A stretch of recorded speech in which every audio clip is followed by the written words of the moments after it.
Assalamualaikum warahmatullahi wabarakatuh.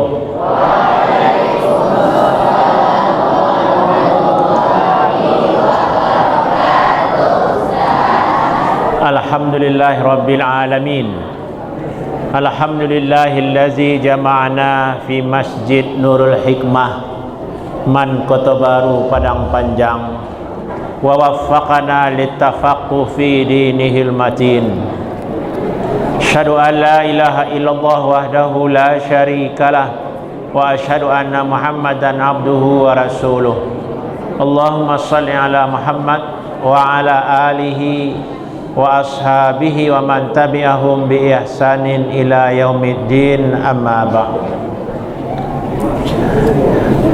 Nana rahimakumullah, kita lanjutkan majlis Riyadhus Shalihin, bab tentang membantu kawan, bab membantu teman. Dimulai dengan hadis Rasulullah sallallahu alaihi wasallam, wallahu fi aunil abdi ma kana al abdu fi auni akhihi, wa hadis kullu ma'rufin sadaqah wa ashbahihima. Ini pengantar dari Imam Nawawi. Artinya, Allah akan menolong seorang hamba selama hamba itu menolong saudaranya. Dan hadis setiap perbuatan baik itu adalah sedekah, dan hadis-hadis yang mirip dengan keduanya. Dan Imam Nawawi mengatakan pada bab-bab terdahulu, berarti mulai dari jilid 1. Kalau sekarang kita kan di jilid 2. Baik, di jilid 1 telah banyak disebutkan hadis-hadis yang berkaitan dengan bab ini, yaitu bab membantu kawan, membantu orang lain. Karena kita tahu di dalam Islam ukhuwah, persaudaraan itu sangat penting. Di dalam Al-Quran, innamal mu'minuna ikhwah, mukmin itu bersaudara. Demikian juga Rasulullah sallallahu alaihi wasallam ketika hijrah dari Mekah ke Madinah, 3 pekerjaan utama Rasulullah sampai di Madinah. Pertama, membangun Masjid Nabawi. Yang kedua, mempersaudarakan muhajirin dan ansar, ukhuwah. Yang ketiga, membuat perjanjian dengan orang Yahudi atau non-Muslim. Bahkan Rasulullah mempersaudarakan muhajirin dan ansar itu bukan sekedar mengasih arahan, menyampaikan ceramah, tidak, tapi memang ditunjuk orangnya. Pamannya Hamid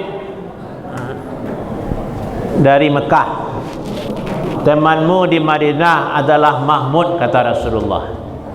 Jadi bukan sekedar arahan, himbauan, tapi memang ditunjuk Nabi, tunjuk hidung Nabi. Ini menggambarkan bahwa persaudaraan itu sangat penting di dalam Islam.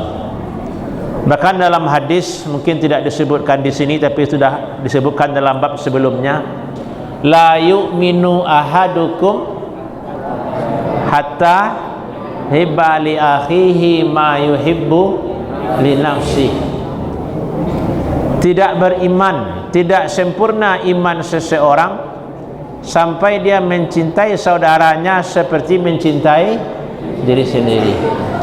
Ini kan hadis luar biasa. Bukan karena keturunan satu ayah satu ibu, bukan karena satu sekolah di kampus 1000 kenangan, bukan karena satu kampung dari Darmasraya, tapi karena iman. Inilah persaudaraan yang paling mahal.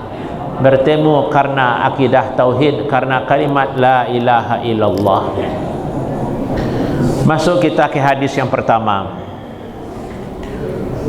Wa an Abi Sa'idil Khudri radhiyallahu anhu qala bainama nahnu fi safarin iz jaa rajulun ala rahilatin lahu faja'ala yasrifu basarahu yaminan wa shimala. Qala Rasulullah sallallahu alaihi wasallam man kana mahu fadlu zahrin falya'ud bihi ala man la zahra lah wa man kana lahu fadlu zadin falya'ud bihi ala man la zadalah. Fazakara min asnafil mali ma zakarahu hatta ra'ayna annahu la haqqa li ahadin minna fi fadlin. Rawahu Muslim. Dari Abu Sa'id Al-Khudri, semoga Allah meridainya, pada suatu saat ketika kami berada dalam bepergian, dalam sebuah perjalanan, tiba-tiba ada seorang laki-laki datang dengan naik kenderaan, di mana ia menoleh ke arah kanan dan ke kiri. Kemudian Rasulullah bersabda, barang siapa yang mempunyai kelebihan kenderaan, maka hendaklah ia memberikan kepada yang tidak mempunyainya. Barang siapa yang mempunyai kelebihan bekal, maka hendaklah ia memberikan kepada orang yang tidak mempunyainya. Bila menyebutkan macam-macam harta dengan nada seperti itu, sehingga kami sadar bahawa sesungguhnya tidaklah pantas salah seorang di antara kami mempunyai kelebihan harta. Jadi Nabi dalam perjalanan memberikan nasihat kepada para sahabat, siapa yang memiliki kelebihan bekal, berilah kepada saudara yang membutuhkan. Dan Nabi menyebutkan beberapa jenis makanan atau kebutuhan. Pamannya yang kekurangan, yang kelebihan air, berikanlah air kepada saudaranya. Yang kelebihan makanan, ya berikanlah makanan itu kepada saudaranya. Mungkin yang lain-lain, karena orang dulu kenderaannya unta, kuda, yang ada kelebihan makanan unta, makanan kuda, berikanlah kepada unta dan kuda temannya. Seperti ini Rasulullah membangun sebuah masyarakat ideal, masyarakat Islami, masyarakat yang akan menjadi tauladan, contoh sampai hari kiamat ya.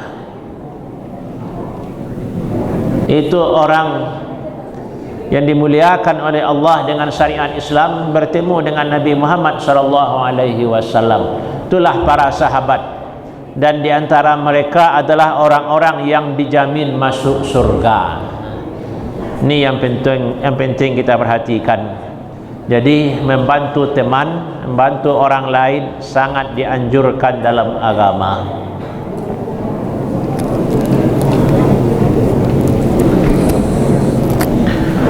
Wa an Jabir radhiyallahu anhu anna Rasulullah sallallahu alaihi wasallam annahu idza arada ayaghzuwa, Nabi kalau ingin perang, qala, Nabi berkata, ya ma'syaral muhajirin wal ansar, wahai orang muhajirin dan orang ansar, inna min ikhwanikum qauman laysa lahum malun wala ashirah, sesungguhnya di antara saudara-saudara kamu ada orang yang tidak mempunyai harta, tidak pula keluarga.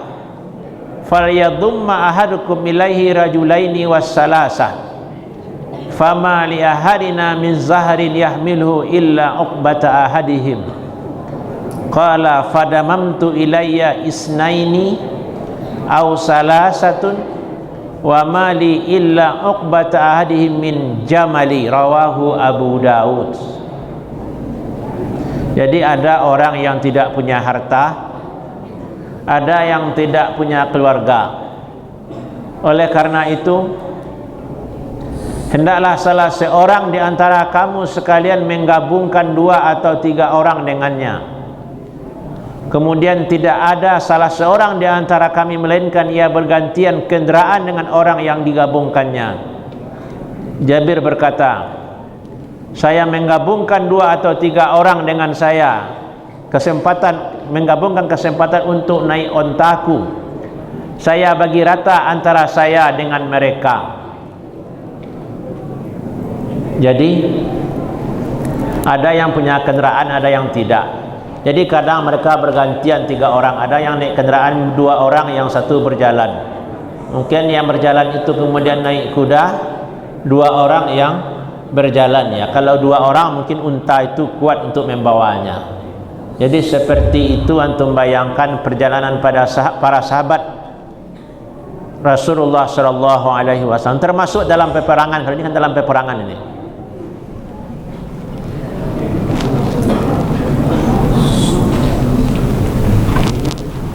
Ya, termasuk ketika perang Tabuk itu umat Islam yang ikut perang itu kan 30.000 ya. Tentu tidak mungkin pula menyiapkan unta kenderaan 30.000 ya. Maka mereka ada yang berjalan kaki, bergantian naik kuda ya. Dan itu alasannya karena iman ya. Orang yang tidak ada saudara, orang yang tidak ada harta. Jadi makanya Madinah itu adalah kota kasih sayang, kota yang mempersaudarakan muhajirin dan ansar.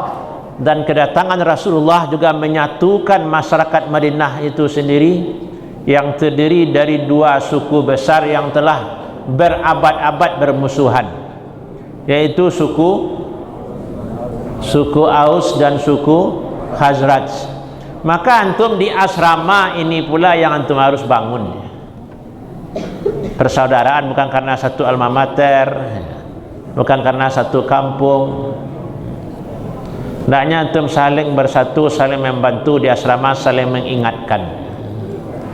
Baik kelas 10, kelas 11 ataupun kelas 12, baik aspi ataupun aspa. Jadilah antum di asrama itu bagai seperti di rumah sendiri, bagaikan saudara kandung ya. Jadi pengalaman selama ini, kenapa alumni itu persatuan mereka kuat sekali? Salah satu alasannya karena selama di Kota Baru memang mereka saling membantu, rasa bersaudara itu begitu kuat. Yang sering Ustaz ceritakan pengalaman pribadi Ustaz ya. 12 kali Ustaz naik turun. Ustaz bolak-balik ke Madinah ya. Mau pergi ke Madinah atau Ustaz pulang dari Madinah, tidak pernah Ustaz sendirian di bandara. Selalu ada yang mengantar Ustaz, selalu ada alumni yang menjemput Ustaz. Bukan keluarga Ustaz, bukan saudara Ustaz, tapi alumni. Inilah salah satu keberkahan antum yang sudah sekolah di sini. Maka kalau ada hal-hal yang akan merusak persaudaraan, merusak persatuan, cepat-cepat diselesaikan. Dan masalah itu pasti ada. Kita satu kamar bisa bertengkar, satu asrama bisa bertengkar, satu sekolah bisa kita salah paham. Jadi kalau ada masalah harus cepat diselesaikan.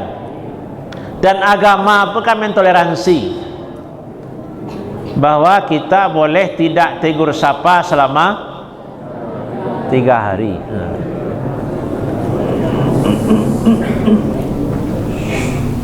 Hari keempat kembali bersalam-salaman. Dan ini hadisnya sudah ada dalam bab sebelumnya. Kenapa dibolehkan 3 hari? Kenapa tidak 2 hari saja? Kenapa tidak 1 hari saja? Karena sakit hati itu fitrah manusia. Ditekiknya kepala awak. Kalau nilang sakit deh, maaf ya afwan. Sesungguhnya Allah menyukai orang yang pemaaf. Itu sakitnya lu nilang lah. Makanya agama membolehkan tidak tegur sapa selama 3 hari. Jadi jangan ada dendam kusumat sampai mati tidak kamu maafkan loh. Itu terlampau. Padahal berkenalan baru seminggu di Kota Baru. Jadi jangan ada dendam di antara kita. Jadi harus saling memaafkan, saling memahami. Beda pendapat, selisih paham itu pasti ada. Apalagi antum kelas 10, ini yang perlu kita ingatkan. Antum latar belakang di kampung yang berbeda, keluarga yang berbeda, sekolah yang berbeda. Sampai di asrama itu penyesuaian dulu. Ada yang akan tidur itu lampu biasanya mati. Ada pula yang tidur ketika dia mau tidur lampu harus menyala, takut ada hantu. Tapi jin Ustazul Hamdi masih di kamar Ustaz, belum Ustaz lepaskan. Lagi yang penakut. Ya, jadi kalau ada masalah-masalah harus cepat diselesaikan. Hadis yang ketiga, kana Rasulullah sallallahu alaihi wasallam yatakhallafu fil masir fayusjid da'ifa wa yurdifu wa yad'u lah, rawahu Abu Daud bi isnadin hasanin. Rasulullah sallallahu alaihi wasallam biasa berada di belakang, di mana beliau memberi pertolongan kepada orang yang lemah serta memboncengkan dan mengajaknya. Jadi kalau ada kafilah, orang dulu padang pasir, orang tidak berani jalan sendirian ya. Kemana pergi itu selalu berombongan. Karena itu dalam ayat yang antum hafal, li'ila fi Quraisyin ila fihim rihlah, kan rihlah, dan mereka rihlah itu berombongan. Tidak ada yang berani jalan dari sini ke Bukit Tinggi sendirian kalau di padang pasir, karena ada serigala, binatang dan sebagainya, keamanan. Jadi orang berombongan. Jadi Nabi kalau dalam berombongan, kalau dalam hadis ini dalam peperangan, Nabi itu tidak di depan tapi di belakang. Jadi kalau ada orang yang sudah capek, orang yang tidak kuat, maka dibantu oleh Rasulullah, dinaikkan oleh Rasulullah ke atas kendaraannya. Kalau zaman sekarang berarti bagian belakang itu ambulan. Kalau rombongan zaman sekarang. Jadi seperti itulah Rasulullah sallallahu alaihi wasallam dalam hidup beliau. Dan ini sekaligus menunjukkan bagaimana sikap seorang pemimpin, ketauladanan seorang pemimpin. Makanya sahabat Nabi itu rela mati membela Nabi. Apa saja tingkah laku Nabi mereka ikuti, karena sosok Rasulullah sebagai pemimpin luar biasa. Contoh ketika hijrah, siapa yang duluan berangkat? Kan sahabat yang duluan berangkat. Karena kalau Nabi yang duluan hijrah ke Madinah, maka sahabat yang lain tidak akan bisa hijrah ke Madinah, karena akan dihalangi oleh orang kafir Quraisy, oleh orang Mekah. Tapi Nabi mempersilakan para sahabat dulu pergi ke Mekah, pergi hijrah, sehingga orang tidak curiga. Nah, yang terakhir baru Nabi Muhammad berangkat dengan segala tantangan. Jadi Nabi Muhammad memang seorang pemimpin yang sangat peduli kepada orang yang dipimpinnya. Seperti juga antum hendaknya ya, ketua kelas, ketua asrama, ketua generasi, kita yang harus banyak memaafkan. Jangan pula kita pula yang nanti yang buat masalah, atau gara-gara kita muncul masalah. Ini kan buat masalah namanya. Ini bab tentang membantu kawan, membantu teman. Hadis-hadis telah banyak berlalu dan tidak diulang lagi oleh Imam Nawawi dalam bab ini. Dan Ustaz yakin antum semuanya sudah banyak mendengar-dengar hadis masalah ini. Sekarang mari kita praktekkan di asrama. Kalau bahasa di lokal kelas berapa tadi? Walaupun tidak semua kita belajar kimia, tidak semua kita belajar fisika, tapi semua kita harus menjadi kimiawan ukhuwah, fisikawan persaudaraan. Kita lanjutkan bab doa ketika naik kendaraan.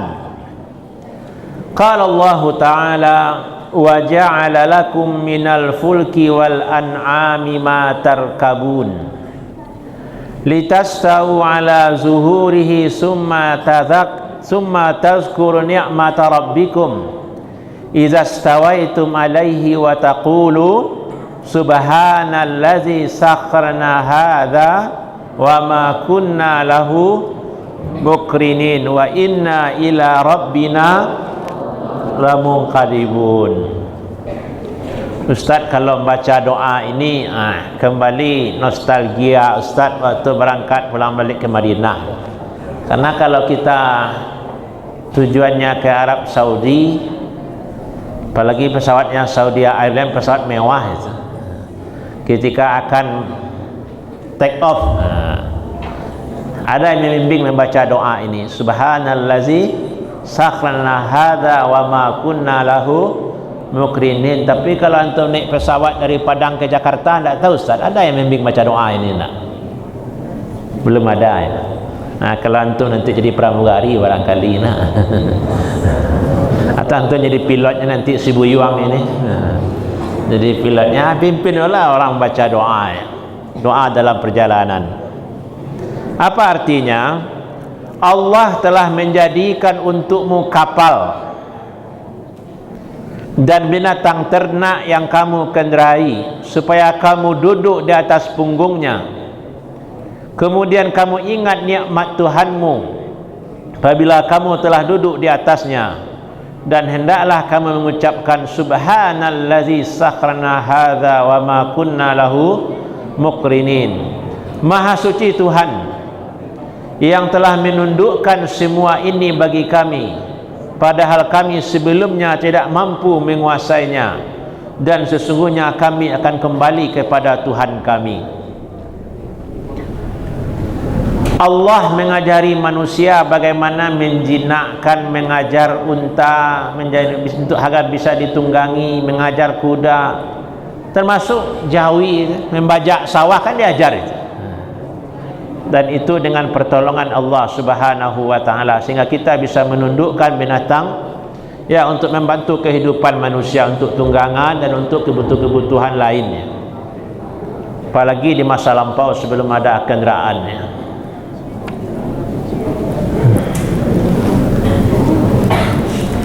Ya, ini doa dalam Al-Quran ya. Sedangkan doa di dalam hadis, An Ibni Umar radhiyallahu anhuma anna Rasulullah sallallahu alaihi wasallam kana idza stawa ala ba'iri kharijan ila safarin kabbara salasan.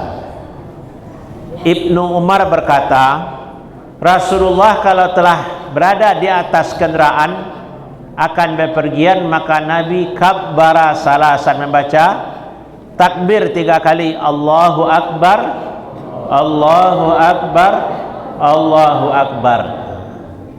Kemudian dilanjutkan dengan yang tadi, subhanallazi sakhrana hadza wa ma kunna lahu muqrinin wa inna ila rabbina lamunqalibun. Baru doa yang panjang.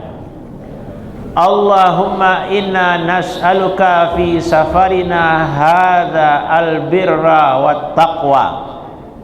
Apa artinya? Oh Tuhan, kami meminta kepadamu dalam perjalanan kami ini kebaikan dan ketakwaan. Hendaknya perjalanan kami ini membuahkan kebaikan dan ketakwaannya. Wa minal amali ma tarda, agar perbuatan kami dalam perjalanan ini yang engkau redai. Jangan sampai safar kita, perjalanan penuh dengan maksiat. Termasuk pergi jalan-jalan, pergi refreshing, pergi ke objek wisata, kiranya orang pacaran saja di situ, itu nambah dosa. Astagfirullah. Pergi ke pantai, orang telanjang aja di situ. Jadi jangan sampai perjalanan kita yang penuh dengan maksiat ya. Hendaknya minal amali ma tarda, perbuatan yang engkau redai. Allahumma hawwin alaina safarina hadza. Ya Allah, mudahkanlah perjalanan kami ini. Ya, karena perjalanan itu kan qit'atan minal azab, bagian dari azab itu. Perjalanan jauh ya. Ada yang muntah, ada yang mabuk, macam-macam kejadian dalam perjalanan. Apalagi tempo itu, termasuk sekarang di atas pesawat, ada pula pesawat yang jatuh kan, tabrakan dan sebagainya. Jadi mudahkan perjalanan kami. Watwi anna bu'dah, dan lipatlah jauhnya perjalanan, artinya dekatkanlah perjalanan kami. Allahumma anta sahibu fis safar. Ya Allah, engkaulah teman dalam perjalanan. Wal khalifatu fil ahl, dan yang akan mengurus keluarga yang kita tinggalkan. Allahumma inni a'udzubika min wi'sa'is safar wa ka'abatil manzar. Ya Allah, kami berlindung dari beratnya perjalanan, wa ka'abatil manzar, dan pemandangan yang buruk. Yang kita lihat di perjalanan itu kan macam-macam. Termasuk tadi ka'abatil manzar, pemandangan yang buruk. Jangan tacaliak tiba di pantai itu hal-hal yang diharamkan oleh Allah. Jangan tacaliak biko tiba di Objek wisata lain itu hal-hal yang tidak dihalalkan oleh agama. Wasu'il munqalab, jadikan dari jeleknya kembali baik bagi harta maupun keluarga kami. Jangan sampai nanti merusak bagi keluarga dan merusak harta. Wa idza raja'a qalahunna wa zada fihinna ayibun taibun abidun li rabbina hamidun. Ini doa pulang dari perjalanan. Kami adalah orang-orang yang siap untuk pulang. Kami adalah orang-orang yang bertaubat, beribadah dan memuji Tuhan kami. At-ta'ibun at-ta'ibun abiduna li rabbina hamidun. Kalau doa ini jarang orang yang hafal, kecuali orang-orang saleh. Yang sering kita hafal hanya subhanallazi sakharna hadza wa ma kunna lahu muqrinin. Jadi kalau ingin tambah saleh, baca doa pulang dari perjalanan. Aibun at-taibun abidun li rabbina hamidun. 5 kata. Aibun, taibun, abidun li rabbina hamidun. Mudah menghafalnya. Hadis kedua, karena Rasulullah sallallahu alaihi wasallam idza safara yata'awwazu min wa'sa'is safar wa ka'abatil munqalab wal hauri ba'dal kauri. Ini kauniyah. Allahumma inni a'udzubika minal hauri ba'dal kauni wa da'watil mazlum wa su'il manzar fil ahal wal mal. Apabila Rasulullah sallallahu alaihi wasallam hendak bepergian, beliau berlindung kepada Allah dari beratnya perjalanan, kembali pulang yang menyedihkan, bimbang setelah ada kemantapan, atau bermaksiat setelah taat, atau malas setelah rajin. Ini doa yang sering dibaca. Allahumma inni a'udzubika minal hauri ba'dal kauni. Kan kauri ya, kauni di buku ini. Doanya adalah orang yang teraniaya dan jeleknya pemandangan pada keluarga dan harta.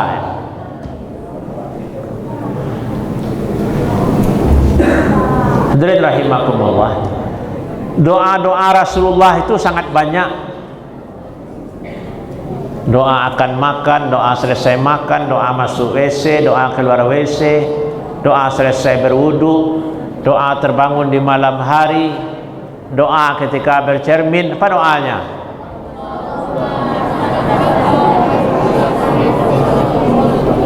Nah, yang putri ada yang hafal yang putra. Coba apa doa ketika antum di depan cermin pagi-pagi, apa doanya?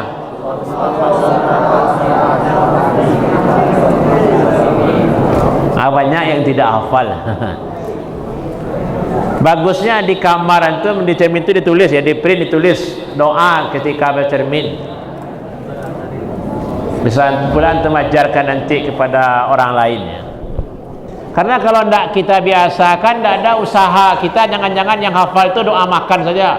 Allahumma barik lana zaktana wakina. Nah, kalau doa makan itu apa doanya? Atau doa ketika berbuka, Allahumma laka sumtu.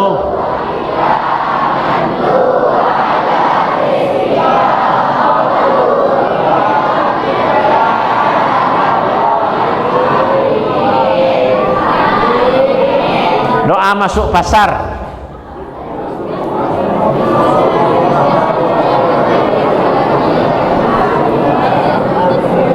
Amin. Amin yang hafal. Jadi doa Rasulullah itu memang sangat banyak. Berusahalah kita menghafal ya.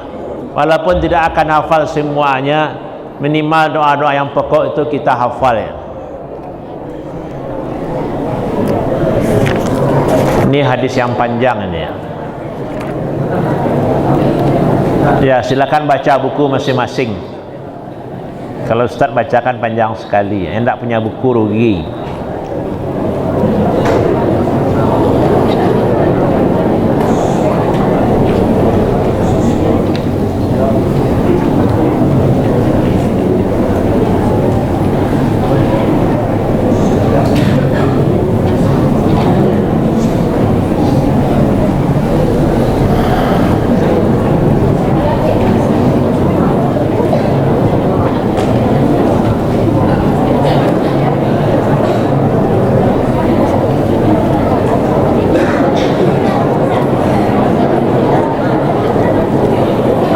Dah, ini yang luar biasa ya.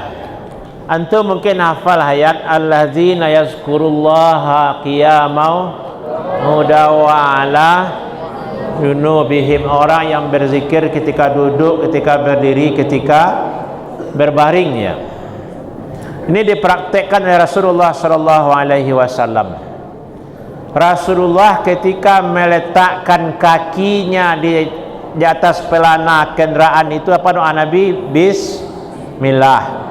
Kemudian setelah Nabi sempurna duduk, Nabi membaca Alhamdulillah 3 kali. Alhamdulillah, Alhamdulillah, Alhamdulillah. Summa Nabi akbaru salasan, Nabi bertakbir 3 kali. Allahu Akbar, Allahu Akbar, Allahu Akbar. Kemudian Nabi membaca Subhanaka inni zalamtu nafsi faghfirli innahu la yaghfiruz dzunuba illa anta. Ya Allah, Maha Suci Engkau, aku telah berbuat zalim, ampunilah. Tidak ada yang mengampuni dosa kecuali Engkau. Kemudian Ali bin Rabi'ah tertawa. Kemudian orang bertanya, kenapa kamu tertawa? Karena dulu ketika saya membaca itu Nabi pun tertawa. Bila menjawab, sesungguhnya Allah yang Maha Suci merasa kagum terhadap hambanya bila ia berdoa ighfirli zunubi. Jadi orang minta ampun, orang istighfar itu Allah pun merasa kagum. Jadi kita perlu membiasakan perbanyak istighfar. Termasuk dalam perjalanan antum naik family raya ke Darmas Raya. Nah, kenapa Darmas Raya aja contohnya Ustaz? Karena dulu yang banyak di Kota Baru ini anak Darmas Raya, Tampalo. Nah, jadi dalam perjalanan kemanapun perbanyaklah baca Subhanallah, Allahu Akbar, La ilaha illallah, Astaghfirullahalazim, Allahumma salli ala Muhammad. Ya, biasakan daripada berminung aja di atas mobil atau tidur saja. Jadi atau main HP terus. Jadi usahakan dalam perjalanan itu dengan banyak membaca zikir, doa, istighfar. Apalagi kalau di pesawat Saudi itu bisa dengan orang ngaji, bisa dengan orang ceramah, bisa pula nonton film lah. Jadi pandai-pandailah mengatur apa yang akan kita lakukan dalam perjalanan.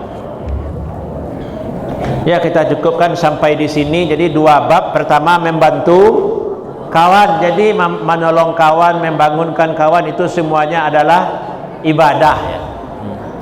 Ini yang perlu kita ingat, semuanya adalah ibadah. Sering-seringlah membantu. Kemudian doa-doa ketika dalam perjalanan. Jadi antum di atas mobil antum nanti tulis punya Alphard antum masing-masing. Nah, amin. Tulis doa naik kendaraan, ingat tulis subhanallah, alhamdulillah, Allah akbar. Semoga ingat selama-lamanya. Ya, kita lihat beberapa pertanyaan yang paling bagus.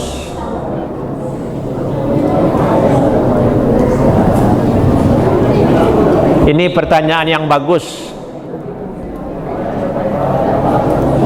Ya, semoga yang menulis ini dilindungi oleh Allah Subhanahu wa taala. Coba perhatikan. Ini semua kita penting ini. Maksud si John. Apakah berdosa kita melihat aurat wanita di bioskop atau dalam film? Tak ada bioskop zaman kini, nak lah jarang. Di HP aja lah. Dalam film dan sejenisnya. Sedangkan kita sudah bayar melihatnya saja.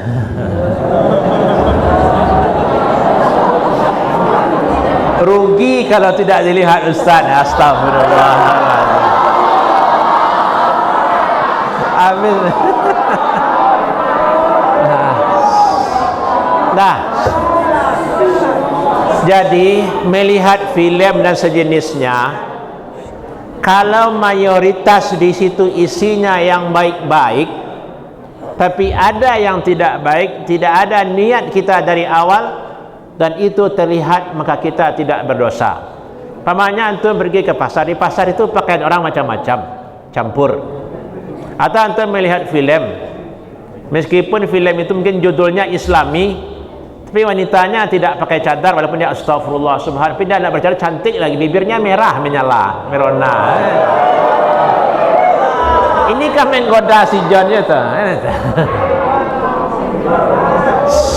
Di situ diri kita yang harus dikendalikan. Kemudian yang kedua, kalau sudah jelas-jelas film itu porno, sudah jelas abiduannya seksi, antum lihat sengaja tidak sengaja, bayar atau gratis, sudah pasti dosa. Titik. Astagfirullahalazim.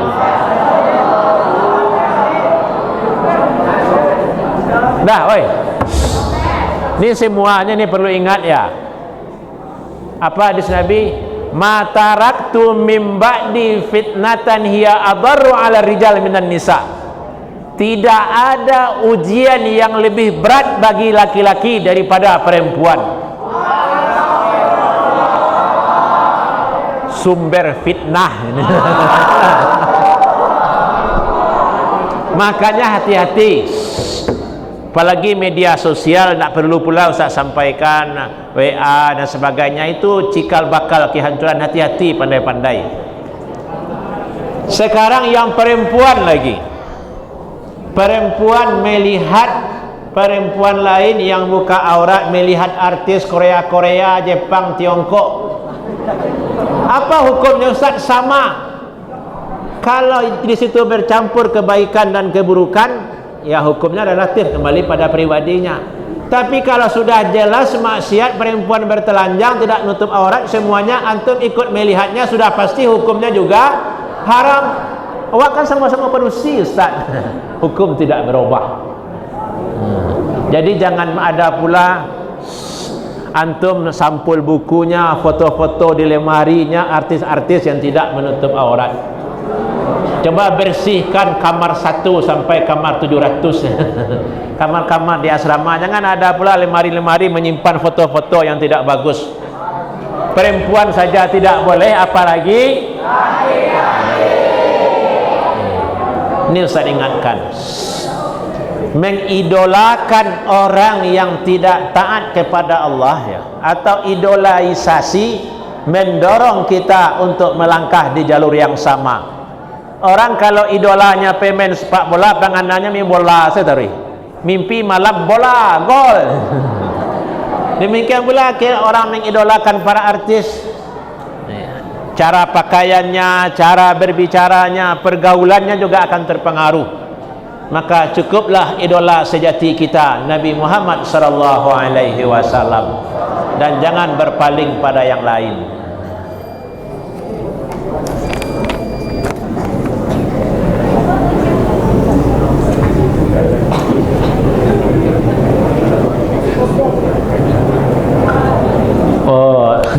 Ustaz kan alumni Madinah Ustaz kita punya padang panjang kan Ustaz. Ketika alumni MAPK lulus di UIM, ada enggak Ustaz kasih surat rekomendasi dari lembaga MUI Ustaz? Bukan sekedar dari lembaga MUI, dari pribadi Ustaz tulis. Jadi yang tanya saya Ustaz Sukri, yang menulis Zul Hamdi, alumni Fakultas Madinah tahun 2014-21, terhiring harapan semoga diterima di Madinah untuk membantu saya berdakwah di bumi persada Indonesia. Itu tertulis di rekomendasi. Alhamdulillah sekarang ada yang S2, ada yang S3 di Madinah, dan ada yang S1 di Madinah. Semoga antum segera menyusul. Amin.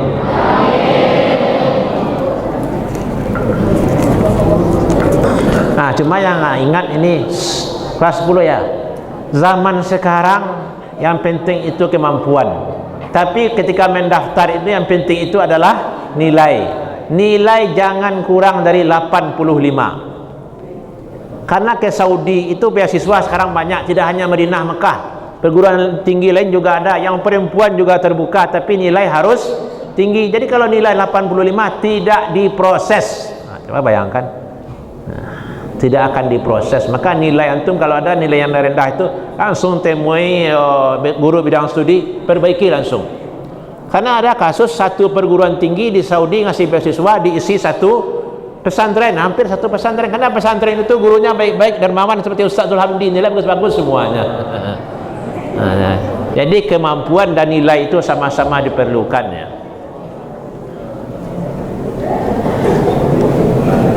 Ustaz, nyo banyak buat maksiat Ustaz. Tu awak dilarang-larang nyo lo Ustaz. Padahal nyo lo Ustaz. Orang yang berbuat maksiat dia berdosa. Kemudian dia melihat orang lain berbuat maksiat dan dia tidak mencegahnya, maka dosanya dua.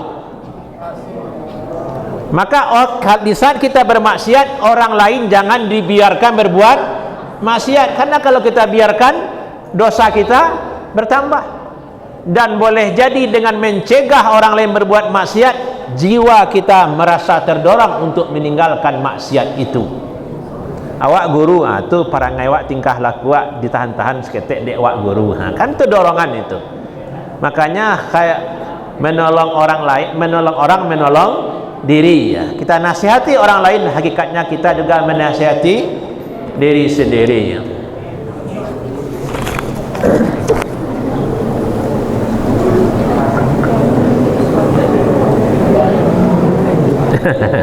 Ini khayalannya tingkat tinggi ini. Ustaz, awak terdampar di sebuah pulau Ustaz dengan seorang nenek Ustaz. Apakah boleh menikah tanpa saksi Ustaz? Ini orang mimpi ini.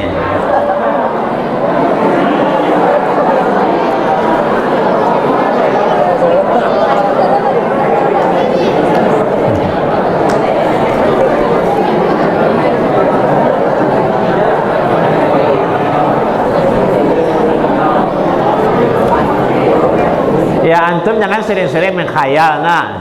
Yang antum menghayalkan masa depan yang indah sajalah. Di mana kuliah, apa pekerjaan, apa profesi, apa kekayaan seperti apa nanti, itu bayangkan. Jangan yang aneh-aneh. Pernikahan di pulau terdampar aneh-aneh. Yang dibayangkan itu yang bagus-bagus lah. Ustaz, dengan teman kita harus saling tolong menolong Ustaz. Bagaimana menolong lawan jenis Ustaz? Tanya hati nurani. Kalau ada sir, haram.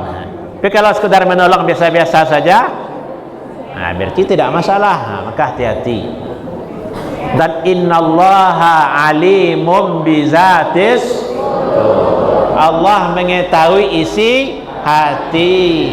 Kok sebelum subuh pas libur tahajud, akhi, astagfirullahalazim.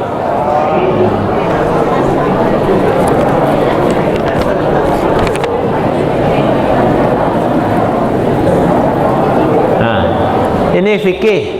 Ini wanita yang sering kejadian ini. Kalau kami jarang. Ustaz, kami berwuduk, kemudian pakaian kami basah Ustaz. Apakah sah wuduk kami? Kenapa ini sering ditanyakan oleh wanita? Karena pakaiannya panjang. Apalagi kalau berwuduk di tempat terbuka. Mungkin diangkat, jilbab diangkat, kemudian tangan dibuka, kemudian si John lewat pula, tutup lagi. Kan repot itu. Akhirnya basah pakaian, kaki basah. Apakah sah wuduk? Sah itu karena itu tidak membatalkan wuduk, tidak masalah ya. Kemudian kotor, ini kaos kaki nih, kaos kaki, gamis yang panjang kan kena debu, tidak kena debu, kena pasir. Selama tidak ada najis di situ, maka itu boleh dibawa salat. Jadi jangan kena tanah buang, kena tanah tukar, jangan seperti itu ya. Tidak masalah ya. Karena tanah pasir tidaklah najis. Tapi kalau sudah seminggu jangan dipakai juga, cuci. Ustaz, awak minta maaf kepada teman Ustaz, tapi dia tidak mau memaafkan.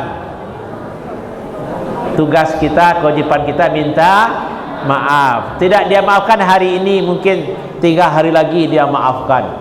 Tidak juga mungkin seminggu lagi. Jelas sudah ada niat baik kita.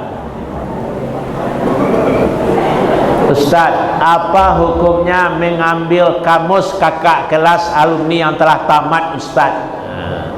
Kan banyak di lokal, enggak? Di lokal, di asrama. Ya, selama kita jaga baik-baik, kita manfaatkan, insya Allah tidak masalah.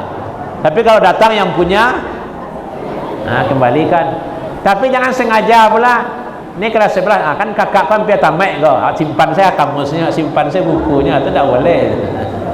Tapi kalau dia sudah tamat, sudah pergi, itu yang tidak masalah ya. Ini banyak sekali pertanyaan malam ini.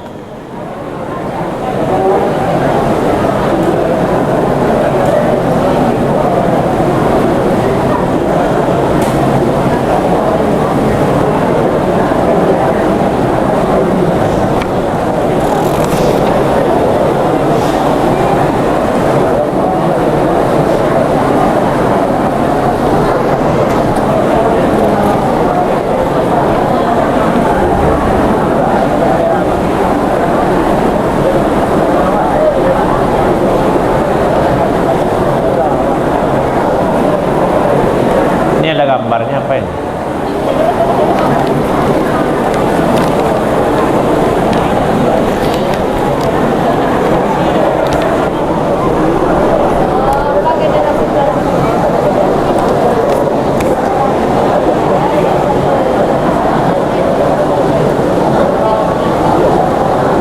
Ya, ini pertanyaan yang berulang ini ya. Termasuk di lokal tadi ini juga yang sering Ustaz sampaikan. Afwan Ustaz, ana bertanya Ustaz, bagaimana cara agar selalu konsentrasi belajar Ustaz, agar tidak malas belajar Ustaz? Ini kan sering muncul. Kalau kelas 10 itu rajin itu, apalagi bulan-bulan pertama berangkat cepat, sebelum subuh sudah mandi, rajin. Semester kedua mulai kurang sedikit. Kelas 11 sudah paham lingkungan, sudah paham kota baru. Kelas 12 itu biasanya. Tapi walaupun itu sudah biasa, kita harus hendaknya seiring waktu tambah rajin, tambah serius dalam belajar. Bagaimana agar bisa serius, Ustaz? Caranya tidak sulit-sulit. Pertama, tekad dari kitanya yang harus serius, kita yang harus semangat. Salah satunya cita-cita tadi. Antum kemana mau kuliah, John? Ke Jepang, ke Tiongkok. Harus ada cita-cita. Cita-cita itulah yang mendorong kita untuk berhasil, untuk bersemangat. Itu yang pertama. Yang kedua, samping cita-cita, kita harus mencari teman yang lebih rajin. Orang yang rajin. Karena seseorang akan terpengaruh pada temannya. Kalau kawan orang pamaleh, jago subuh maleh, tiba di lokal lalu siap isya di kamar mauta. Kalau itu teman kita, cepat atau lambat kita pasti akan terpengaruh. Maka cari teman yang baik, cita-cita teman yang baik. Kemudian istiqamah, konsisten dengan salat. Tadi beberapa orang di lokal, di mana salat zuhur? Di asrama Ustaz. Di asrama Ustaz. Astagfirullah. Masjid sebesar ini tinggal di belakang masjid, masa salatnya di asrama? Jadi orang kalau sudah rajin salat 5 waktu konsisten, insya Allah pekerjaan-pekerjaan lain itu dia akan disiplin, semangatnya akan terjaga ya. Jadi salat di awal waktu itu menghilangkan sifat malas.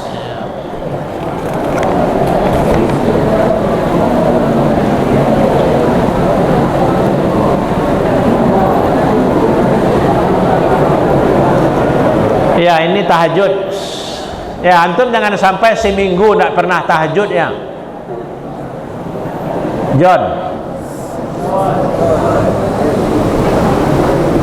jangan nyalar laki-laki sama laki-laki ya, nanti curigai orang. Nah, bolehkah salat tahajud tanpa tidur sebelumnya, Ustaz? Kan mungkin terjadi. Nah, kita tugas piket atau kita menjaga orang sakit di rumah sakit, kan tidak tidur. Atau kondisi lain ada acara di perpisahan antum, dan antum perpisahan sampai jam 2 malam. Dalam kondisi seperti itu boleh tahajud tanpa tidur sebelumnya, ya, tidak masalah ya.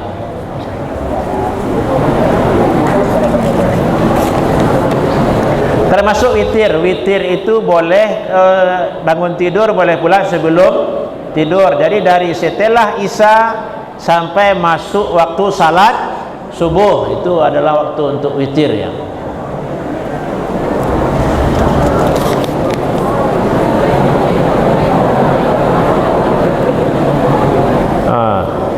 Ini kasus ini.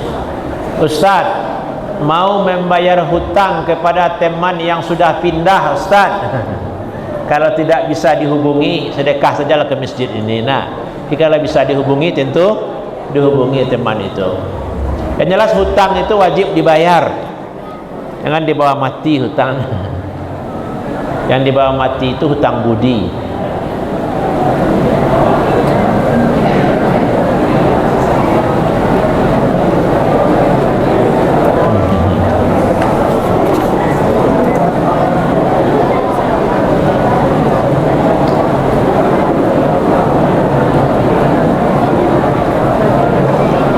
Ya, ini terakhir ini ya. Ini banyak sekali ya. Udah jam 8. Ini perempuan ya, khusus masalah perempuan. Antum boleh tidak dengar. Tapi antum penasaran nah. Ustaz, kata guru ana kalau kita sedang berhalangan tidak boleh membaca Al-Quran meskipun ada terjemahannya Ustaz. Bagaimana Ustaz kalau kami ingin murajaah Ustaz? Atau kami pakai apa? Telinga itu.